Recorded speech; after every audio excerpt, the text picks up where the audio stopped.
Pandey coaching की पाठशाला में आज आपका स्वागत है।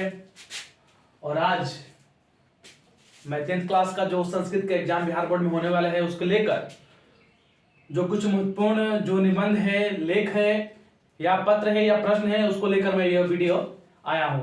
और मैं सबसे पहले चाहूंगा कि जितने भी लोग हमारे वीडियो को देख रहे हैं हमारे चैनल को जरूर सब्सक्राइब करें, क्योंकि ऐसे ही आपको और बेहतर वीडियो मिलते रहेंगे।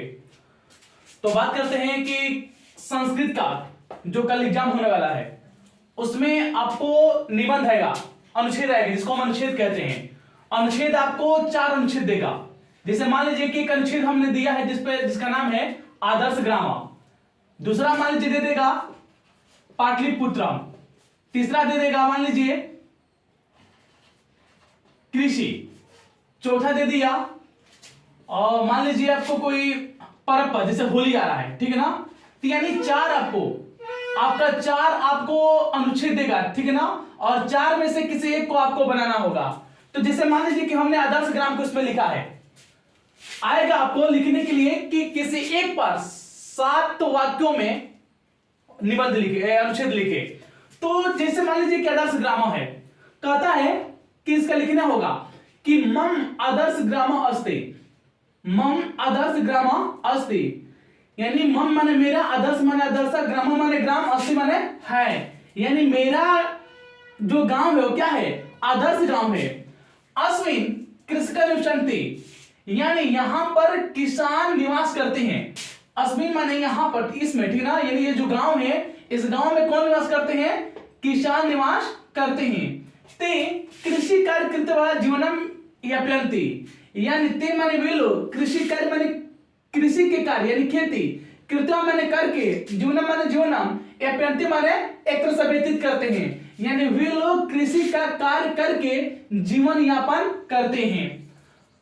अत्र एक मध्य विद्यालय अपि अस्ति। अत्र माने यहाँ, एक माने एक, मध्य विद्यालय माने मध्य विद्यालय, अपि माने भी, अस्ति माने है। यानी यहाँ एक मध्य विद्यालय भी है। ग्रामस्य बालका बालिका च तत्र मनयोगेन अध्ययनम कुर्वन्ति यानी गांव में, ग्रामस्य माने यहाँ पर संबंध बन रहा है।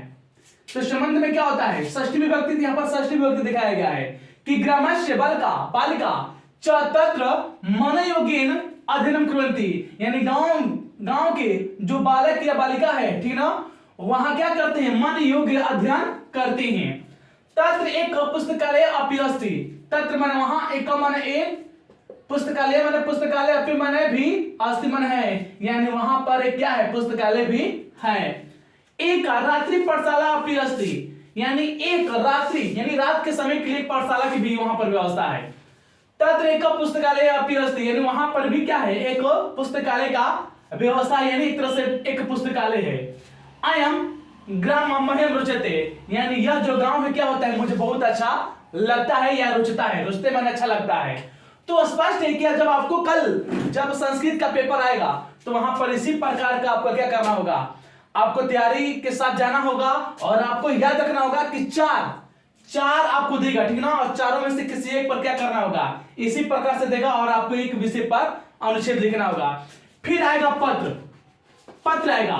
एक पिता के पास पक्का है, कंफर्म है, ये नोट कर लीजिएगा कि पिता के पास पैसा मांगने के लिए या किसी पुस्तकालय या पुस्तकालय से पुस्तक लेने के लिए आपको क्या होगा?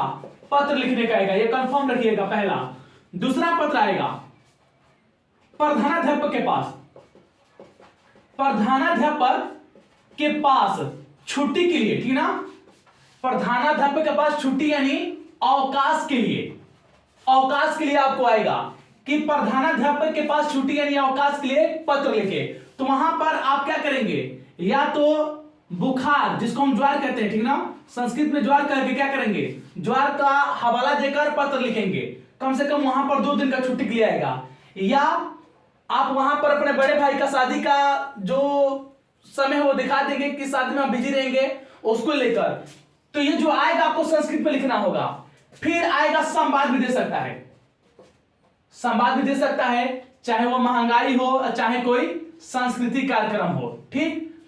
ये हो गया आपका अनुच्छेद और पत्र। आगे बढ़ेंगे तो आपको अनुवाद देगा, ठीक है ना। अनुपात देगा, अनुपात जो देगा तो वो लकार पर देगा। 5 लकार होते हैं, कोई भी लकार पर आपको दे सकता है। लट लकार, लोट लकार, लिट लकार, लंग लकार और विधिली, यानी 5 लकार में से कहीं से आपको दे सकता है। ये भी पूछ सकता है कि जैसे कारक है, ठीक है ना, तो कारक में पूछ सकता है कि जैसे मान लीजिए कि दे देगा कि करण में, ठीक है ना, करण में कौन सा कारक लगता है, तो तृतीय विभक्ति लगती है। करण में कौन सी विभक्ति लगती है, तृतीय विभक्ति लगती है। आपादान में कौन सी विभक्ति लगती है, तो पंचमी विभक्ति लगती है। बालकस्थ में कौन सा विभक्ति है, तो षष्ठी विभक्ति का एक वचन है। इसी प्रकार से आपको बहुत सारे ये ऐसे प्रश्न आपको मिलेंगे और उम्मीद करता हूं कि आप ऐसे ही प्रश्नों का हल भी करेंगे। फिर जाओगे तो पुस्तक पर जाओगे तो पुस्तक में आपको प्रश्न देगा, वहां पर जैसे एडजेक्टिव में पूछ देगा कि संस्कारों की कुल संख्या कितनी होती है, 16 होती है। संस्कार पूछ देगा कि संस्कारों की कुल संख्या कितनी होती है, 16 होती है। संस्कार को कितने भागों में बांटा गया है, 5 भागों में बांटा गया है, ठीक है ना। फिर दे देगा मरने के बाद कौन सा संस्कार होता है, तो जिसको हम अंतिम संस्कार कहते हैं। ठीक, मरने के बाद जो होता है वो क्या होता है, अंतिम संस्कार होता है। फिर पूछ देगा कि दयानंद, ठीक ना, दयानंद सरस्वती ने किस समाज का स्थापना किया था, आर्य समाज का स्थापना किया था। फिर आपको पूछेगा कि पटना के कुछ दर्शनीय स्थलों के नाम बताएं। 2 पाठ है, पाटलिपुत्र वैभव, उससे भी कुछ प्रश्न दे सकता है कि पटना के कुछ दर्शनीय स्थलों का नाम बताए। तो महावीर मंदिर हो जाएगा, पटन देवी हो जाएगा, चिड़ियाघर हो जाएगा, गोलघर हो जाएगा। तो इसको आपको लिखना होगा। फिर आपसे पूछेगा कि मंगलम पाठ में कितने मंत्रों की संख्या है, तो 5। जो मंगलम पाठ है आपका उसमें कितने संख्या मंत्रों की, 5 है। फिर आगे जाएंगे तो वहां पर आपको फिर पूछेगा कि स्वामी दयानंद जी का जन्म कहां हुआ था, तो स्वामी दयानंद जी का जन्म गुजरात प्रदेश के टंकरा नामक स्थान पर हुआ था। फिर देवी का फुल फॉर्म क्या होता है, तो दयानंद एंग्लो वैदिक होता है। देवी का जो फुल फॉर्म होता है दयानंद एंग्लो वैदिक होता है। और इसी प्रकार से जो आपको प्रश्न है वो ऐसे ही लगातार पूछते रहेंगे और आपको हर पार्ट से हमको लगता है कि 12 या 14 जो पार्ट है, हर पार्ट से कहीं से भी क्या कर सकता है, ये फाइनल एग्जाम में कहीं से भी आपको प्रश्न दे सकता है। ये भी दे सकता है कि जैसे मान लीजिए कि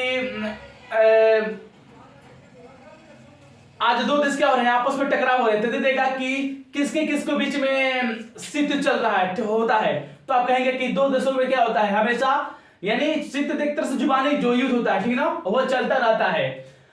तो मतलब यही है कि आप कल जब एग्जाम होगा तो इन सारे प्रश्नों का उत्तर आप देते रहेंगे। एक बार ध्यान से देख लीजिएगा और उम्मीद करता हूं कि जो कल आपका पेपर आएगा उस पेपर को मैं बनाकर अपने से मैं दिखाकर इस पर बोर्ड पर और मैं बना दूंगा और आप बना देख लीजिएगा कि हाँ मैंने कितना सही इसको बनाया है, कितना गलत किया है। और मैं चाहूंगा कि इस वीडियो के बारे में अपना जरूर कमेंट और राय बताएं और जहां तक हो सके कि अगर कुछ त्रुटि है तो अपना सुझाव भी देने की कोशिश करें। धन्यवाद।